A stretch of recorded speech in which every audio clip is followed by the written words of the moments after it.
So we were really almost finished up with discussing taking action. Well, a little more than halfway through. We had talked about the first three things on here, the ecological approach, navigating through the environment, and wayfinding, and had just started on the reaching and grasping, how we act on objects. So this is a repeat slide just to put us back where we were as we just had started on acting on objects, the reaching and grasping.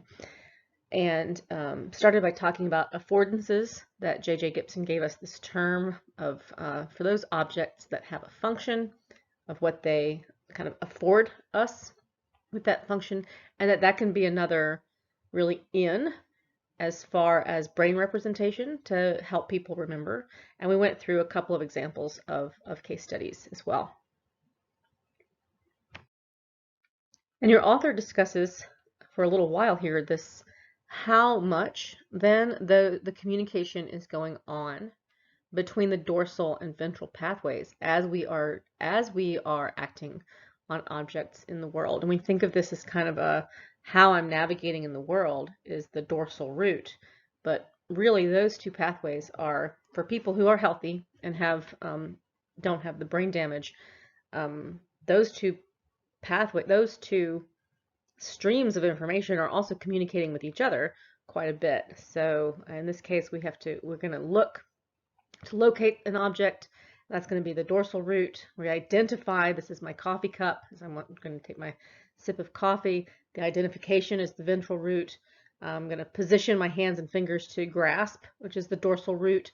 I'm going to see on the coffee cup where the handle is, which is going to be the ventral route. I'm going to actually grasp the coffee and lift it to my mouth, which is the dorsal route of navigating. And so they're going back and forth and communicating with each other quite a bit for even the simplest of actions.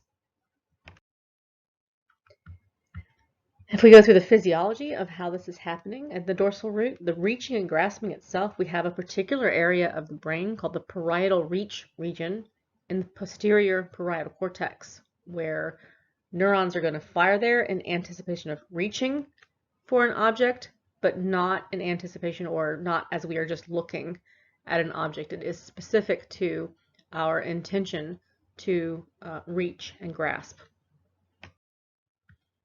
So Fattori and colleagues in 2010 looked at neurons.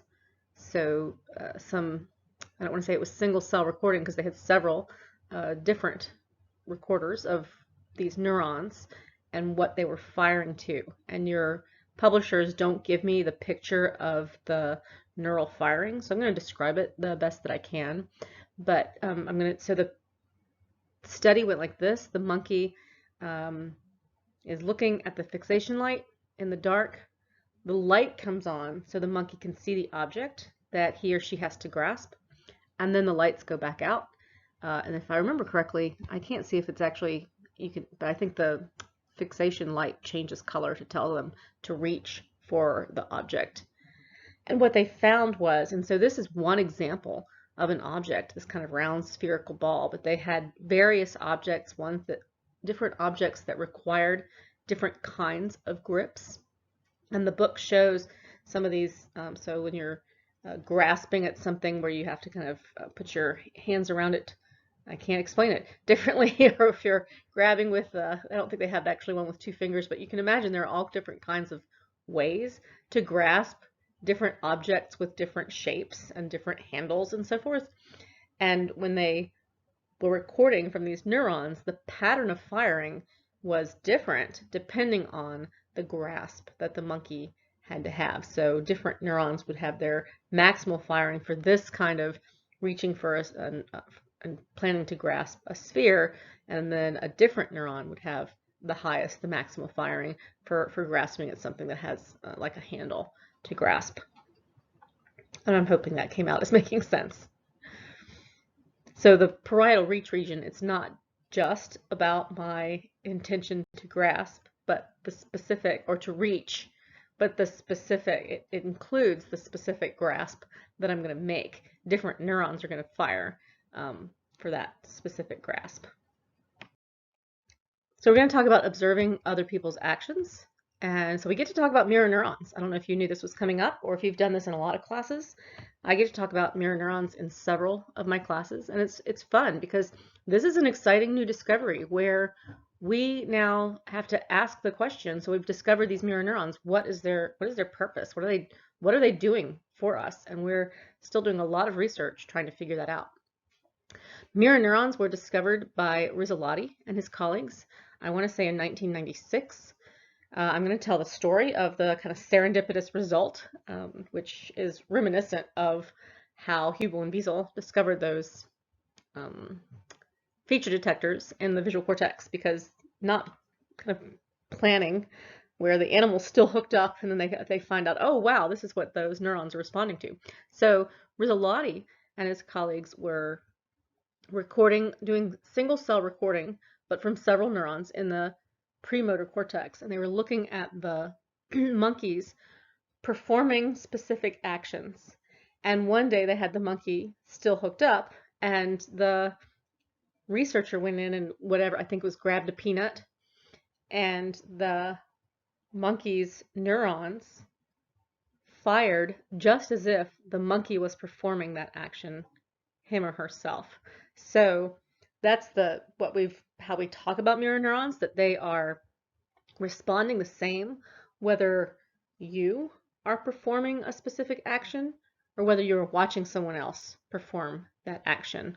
And your book has this slight rendition there of the firing rate when I'm watching the experimenter pick up the peanut, the firing rate, which has a different type of firing when the monkey's picking up the peanut, him or herself, and then the firing rate when the experimenter is picking up the peanut with pliers, so not using that same reaching and grasping, that specific action, using a different action, and you can see there's really not so much neural firing.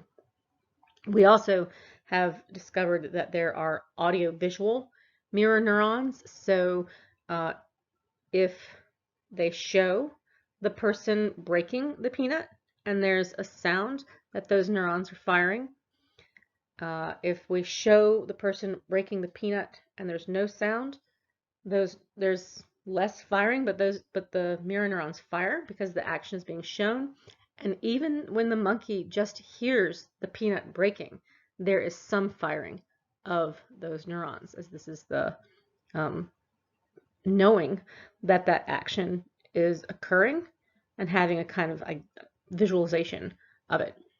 I have two links on here, and I've stopped showing the top link, but it's in, so if you go into these PowerPoints, you can go in and find it if you're really interested in mirror neurons. It's a little bit old and it's been chopped into two parts. It used to be available through PBS, but now I've gone out and found it on YouTube years later. They do have that suggestion that potentially people with autism spectrum disorder have a broken mirror neuron system, that they talk about that for a little bit. But so this is old enough to say that does not appear to be true, and but it's still an interesting video if you kind of want to see some of the history of what we've gone through, of what we think these mirror neurons are doing for us. And it's a neat video. What I'm going to ask you to watch, and what I'm going to put the link for, is this TED Talk by V.S. Ramachandran. And if I work out my timing correctly, I'm going to end up asking the questions, and then you're going to have to go watch the TED Talk. So I'll have you write that question down so that you're thinking about it, because he discusses the possible purpose of mirror neurons very differently than a lot of other people do. And I think it's a good thing to think through of what do we think these mirror neurons are giving us, are allowing for us to do or to learn or to understand of people. And I'm going to go through several studies from the textbook that are really looking at different possibilities for the answer to that question. So in the Pierno et al. Study that I'm thinking of, I'm hoping this is the one that I'm describing here that's in the textbook and it all matches up, that there's a participants were looking at basically a cartoon animated female, and she was either looking straight forward, looking at, and then she goes to grab an object, or she just looks over at the object, really as if she might interact with that object in some way. And what they found was that there were neurons in the premotor cortex that were firing in response to not just her actually going and grabbing the object, but the intention to go grab the object, so that when she looks at the object, we see some firing of those mirror neurons. And Pierno talks about this as an action observation system, the mirror neuron system, where we have similar activity whether someone is actually doing the specific behavior or if they're just looking at it and we're assuming something about their intentions to perform that behavior. Okay, so Iacoboni and colleagues looked at this question of intention in a different kind of way. So they had the control films where they were really just showing the context, and you can kind of see, I hope you can see that there's before T and then after T where there's kind of things have been drunk a bit and there's a bit of a mess. They had a control film that showed just the action without the context. And then they had an intention film. So in one, they're going to be, the intention is, because it's following the before T or has that same kind of scene as the before T, it suggests that the person is going to drink. And then because the one on the bottom is the after T and it's kind of a mess, this suggests that the person is more likely cleaning up. Okay, and if we look at the data of the activity of the mirror neurons, that in the action film where the person is still performing the action, those neurons are firing less than in the case of cleaning up.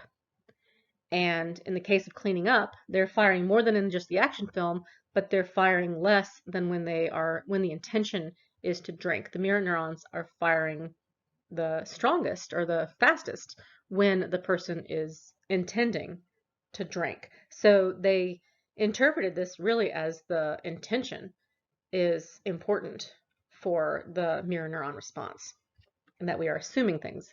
We are learning about someone's intentions. So far, I'm pretty sure all of the studies that I have just talked about were recording from the premotor cortex, and that is where mirror neurons were originally discovered, so up in the frontal lobes, up in front of the motor cortex, that premotor cortex area. But since then, they have discovered mirror neurons in several areas of the cortex. You don't need to know all of these, but just so that you see that they are all over the cortex. That turquoise light blue color is movements towards objects. The purple at the top that we see is the reaching movements, so you can see the posterior parietal for the parietal reach region. The orange is when we have tool use, so that's more towards the temporal lobes. The green movements that are not directed towards objects, and then that strip of blue down there is upper arm, upper limb movements. And I used to ask a question, and I sometimes still do, but sometimes I switch things around, of where those mirror neurons were originally discovered. Because when I first taught this class, I asked where there were mirror neurons, and that was back in 2012.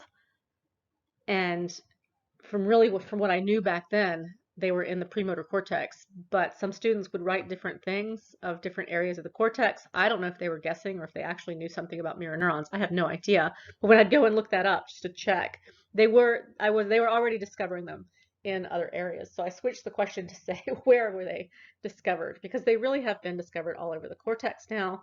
As far as I know and understand, that we have not figured out that they are in subcortical areas, but we'll see if we ever. It sounds like they're in the cortex and in various areas of the cortex. So I'm going to describe a study conducted by Beatriz Calvo Moreno, can't really say her name very well, back in 2005, where she had people watch capoeira dancing, which I'm showing down there on the left. I just got these pictures off of the internet, but what I'm trying to show with them is that it has these martial arts aspects to the dancing. And participants also watched ballet, so being shown down on the bottom right. And then the people who were participants were, some were capoeira dancers that didn't dance ballet, some were ballet dancers that didn't dance capoeira, and some were not dancers. Okay, so these are the results from the Calvo Moreno study, where she was examining activity in the premotor cortex, where those mirror neurons were originally discovered. And if you look at the red bars on this figure, you can see that if they were watching ballet, okay, the ballet dancers had a higher percent signal change than the capoeira dancers or the control, significantly higher. If we look at the blue bars, that is the response to watching capoeira dancing. And the capoeira dancers now have the most signal change and significantly more than the ballet dancers or the controls. And my memory is that ballet dancers watching capoeira, capoeira dancers watching ballet, and controls that do not dance, that those are not, none of those are significantly different from each other. So her conclusion was that these mirror neurons are shaped by experience. So I usually have my green question here, and this is, sometimes it generates some discussion, and sometimes I get a little bit of silence, but I do want you to stop and think, and you might want to pause it, although I'm going to leave that silence in there for you to think for at least a moment about what are these mirror neurons responding to. We've looked at several different studies, whether it was looking at intentions or the that kind of action observation system, that idea, watching somebody perform something that I perform, those audio-visual mirror neurons when we're listening to the peanut crack or the piano. So all of that. And then also, not only what are they responding to, since we're seeing them respond to these various scenarios, but what is their purpose for us?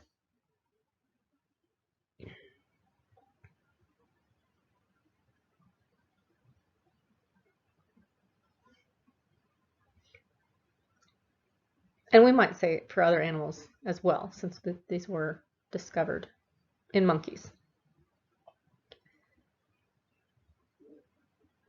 Okay, so when students are engaged and really interested in this question, they gravitate towards different answers. And a lot of people say social learning, this idea that we can learn vicariously by watching someone else. Some people feel pretty strongly about that idea of their being involved in our sense of empathy and feeling for other people. And other people talk about the importance of figuring out other people's intentions and our kind of response, how we respond. So this really kind of social, being able to handle our social situations. And I think, so I'm kind of hoping that my pauses here are places where you're thinking about this yourself a little bit, and I hope you did pause it, and that you did watch the Ramachandran, because he's clearly feels that this has to do with, the sophisticated mirror neuron system has to do with our sense of empathy, and potentially hinting on that theory of mind. But one of the reasons I pause here is that I think this is one of those areas that show what an open field a lot of this research is. That it's very exciting that just like back when Hubel and Wiesel discovered those simple cells and complex cells, people got very excited about what these meant for putting together visual information. As back then we used to talk about these really feature-driven theories because they had discovered these feature detectors. So we're in the middle of that excitement now with mirror neurons. We're not, the researchers aren't sure. We don't know exactly what their purpose is, or and we're finding they're responding to various aspects of watching other people perform these activities. So I think it's a kind of fun thing to think about, kind of like the question of the social pain and how much is that overlapping with physical pain, because it is something that they are still trying to figure out. I always think that's really exciting. Okay, so Callett has taken this out of his textbook. It was in a previous edition. And my Sensation and Perception book also had a discussion of this from a previous edition. And I've kind of put them together since both textbooks had different researchers looking at different brain regions, which led to these kind of green questions to think about for you all. So the reason I leave it in here, it's just one slide, but it shows really how a lot of this basic research that we've been talking about can be translated into something very applied, where we are working to help people from what we know about how the brain works. So they are working on creating what are called neural prostheses for these people who are paralyzed, who are really are in the locked in syndrome. So none of their muscles work except to make eye movements. But the motor activity, the brain activity is still there. It's just not communicating it's not getting the information to their muscles. And so we're looking for devices that can substitute for muscles in some ways. And they're recording from the brain activity, taking that and getting it into a computer, and then the computer can interpret that activity and act as kind of as muscles, like moving a cursor, doing some specific action, so that they can at least communicate with other people. I have here whether or not, so different researchers have used different regions of the cortex to record from. They have tried the prefrontal cortex, and part of it is thinking about the roles that these regions play when we are deciding a movement. So you might think back to a previous PowerPoint. So some researchers have had tried using the brain activity from different motor areas, and then some have used this parietal reach region, which in your book he talks about it as the posterior parietal cortex. In my other book they call it the parietal reach region, so the PRR. Either way, it's basically that the fact that when we are intending to move, and we're thinking about and putting together that information of my body and space, that we are getting information, or we see brain activity in this parietal reach region. And it is something to think about. Where would you try, and what do you think probably works better? My memory is that different researchers have gotten this to work from these different motor areas. So now the question, I think, is probably what's the cleanest, the kind of easiest to use, the most precise, all of those things. So I'm slipping this final slide in here to just remind you to go watch the Ramachandran talk, but not just to remind you to watch that because it's there in Blackboard, but to also remind you to think about the questions and to maybe just go back and look at the different studies that I've talked about so far and what they have found mirror neurons responding to, what they respond more strongly to, because it is a question of what are they responding to and what is their purpose really. And so Ramachandran has a really different idea than anybody who I've talked about so far. And I really do want you to think about this question of what is their purpose. We've discovered them in monkeys. We clearly have a sophisticated mirror neuron system. What is this giving us in our relationship with the world and our relationships with each other?